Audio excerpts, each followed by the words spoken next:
মাশাআল্লাহ। এখন আমাদের রুমের সাথে একটা মাজারা আছে, সাথে রুম, ঘোড়া টোড়া সব, ঘোড়াও আছে এখানে, 2টা ঘোড়া ফেলা।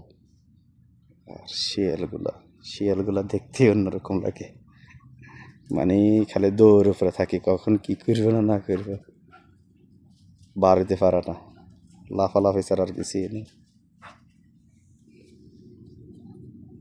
দেখা কি রে শিয়াল মামু, এই একটা 2-3টে আছে আগের ধরে। শিয়ালেদের গন্ধ বেশি যে লাগে, মানে এক জায়গায় থাকে তো এই কারণে মনে হয়, না কি জানি না, শিয়ালের গায়ে গন্ধ বেশি। কারো জানা থাকলে জানাবেন। প্রচুর।